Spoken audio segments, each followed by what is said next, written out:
yang besar nih yang sering muncul dalam hidup tapi jarang kita sadari, yaitu ketegangan antara determinasi dan kehendak bebas.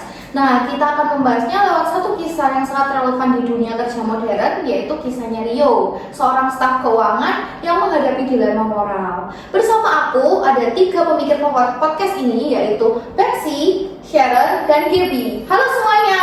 Halo. Siap banget nih bahas tema yang bikin kita bertanya, apakah kita benar-benar bebas? Ini topik yang nggak cuma filosofis tapi manusia banget. Mari kita bedah sisi gelap dan terang pilihan manusia.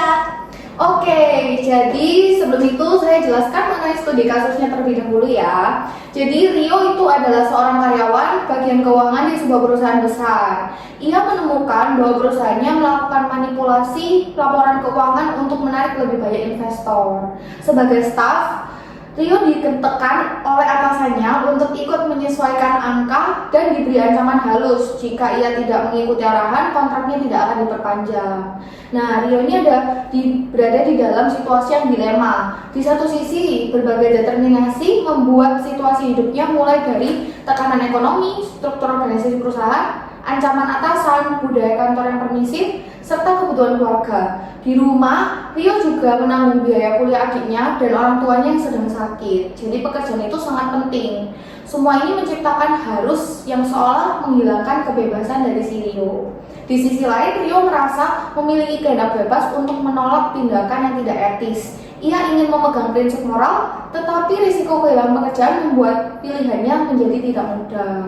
Nah, kasus ini menggambarkan konflik manusia modern. Jadi, apakah Rio benar-benar punya pilihan atau semua sudah ditentukan oleh kondisi hidupnya? Nah, ini dilema yang sangat modern. Banyak orang di dunia nyata mengalami situasi yang mirip, walau mungkin skalanya beda. Nah, betul sekali. Dan justru karena umum, kasus ini relevan banget untuk membahas determinisme dan kebebasan.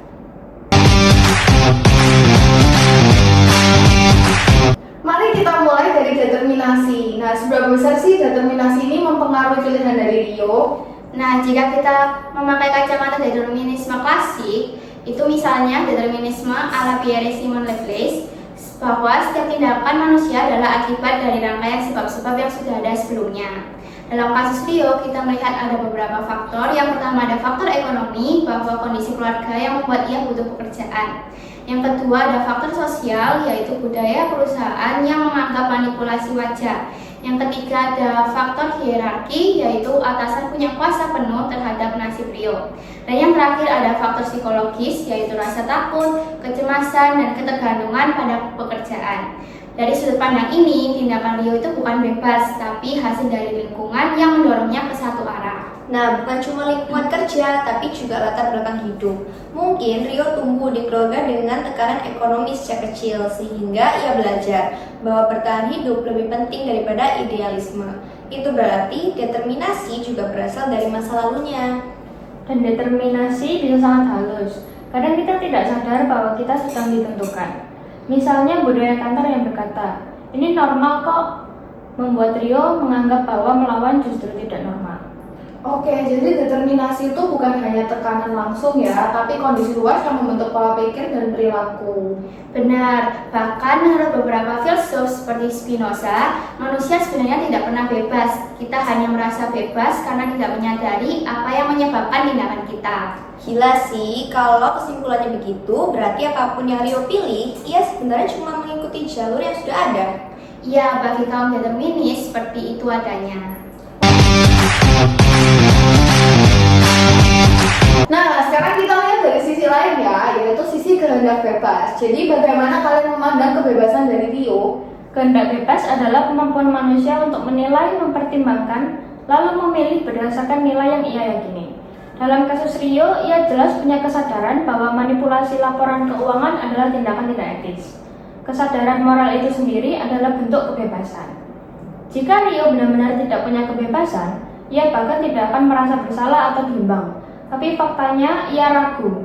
Keraguan itu menunjukkan adanya ruang kebebasan. Setuju, Sartre bilang manusia dikondisikan, tapi tetap bebas. Kondisi tidak menghapus kebebasan, hanya membuatnya lebih sulit.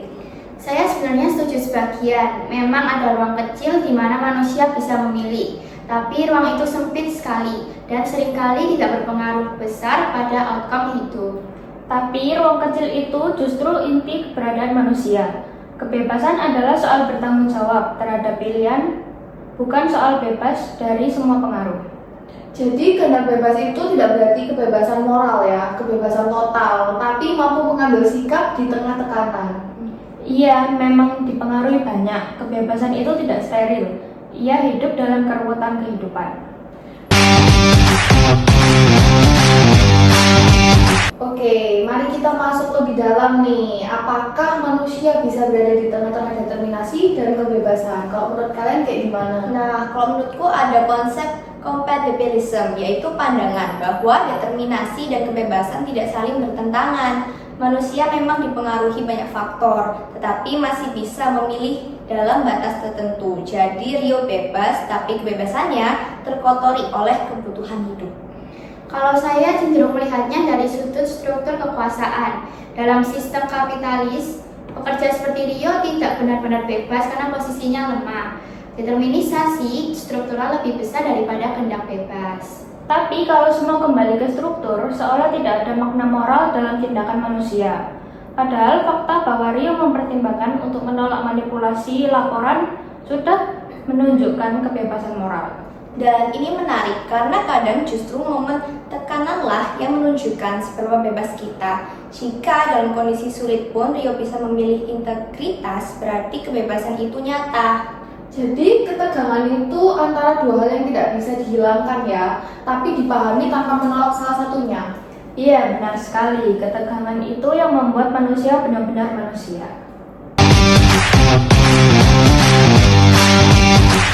Oke, kita masuk ke pertanyaan praktis ya. Jadi jika kalian adalah Rio nih, apa yang akan kalian lakukan? Kalau saya jujur akan condong ikut perintah atasan. Dengan tanggungan keluarga, kehilangan kerjaan itu bukanlah pilihan. Saya bilang ini sebagai kenyataan hidup, bukan pembenaran moral. Saya ngerti posisi Betsy. Tapi kalau saya jadi Rio, saya akan memilih untuk tidak mengubah data. Bahkan jika kontrak saya tidak diperpanjang, saya ingin tidur dengan tenang. Integritas pribadi bagi saya lebih penting dari keamanan jangka pendek. Kalau saya ambil jalan ketiga, yaitu mencari strategi agar tetap aman tapi tidak ikut perbuatan salah. Misalnya menolak secara halus atau meminta waktu atau mencari bukti pelanggaran sambil mempertimbangkan jalur pelaporan anonim. Kebebasan itu bukan cuma iya atau tidak, tapi juga kemampuan kreatif mencari jalan di tengah tekanan. Menarik, 3 perspektif, 3 bentuk kebebasan. Tapi menurut kalian nih, apapun pilihan Rio, apakah itu tetap menunjukkan adanya kebebasan dari Rio? Kalau menurut aku sih iya, meski ruangnya kecil. Menurut aku juga iya, karena kebebasan bukan soal besarnya ruang, tapi kesadaran memilih. Ya, saya juga setuju, bahkan pilihan pragmatis pun tetap pilihan. Oke. Jadi dari diskusi panjang ini kita bisa melihat bahwa yang pertama, determinasi membuat manusia terikat pada kondisi seperti ekonomi, sosial, budaya, psikologis. Yang kedua, kehendak bebas membuat manusia mampu menilai, mempertimbangkan dan memilih berdasarkan nilai. Yang ketiga, ada ketegangan ini bukan harus dimenangkan salah satu, tetapi dipahami sebagai bagian dari kenyataan hidup. Dan yang terakhir, kasus Rio ini menunjukkan bahwa kebebasan bukan selalu heroik. Kadang ia rapuh, kecil, namun tetap ada. Sebelum kita tutup, apakah ada refleksi singkat dari kalian mungkin? Menurutku kehidupan selalu menekan kita, tapi kita selalu punya ruang kecil untuk menjadi manusia. Dan ruang kecil itu yang membuat moralitas relevan. Menurut saya, kebebasan bukan soal pilihan besar, tapi pilihan kecil yang terus kita sadari setiap hari. Wah, baik. Terima kasih ya untuk Betsy, Sharon, dan Gaby atas diskusi yang sangat mendalam. Dan terima kasih juga pada kalian semua yang sudah mendengarkan podcast Poci, Podcast with Chelsea. Sampai jumpa di episode berikutnya.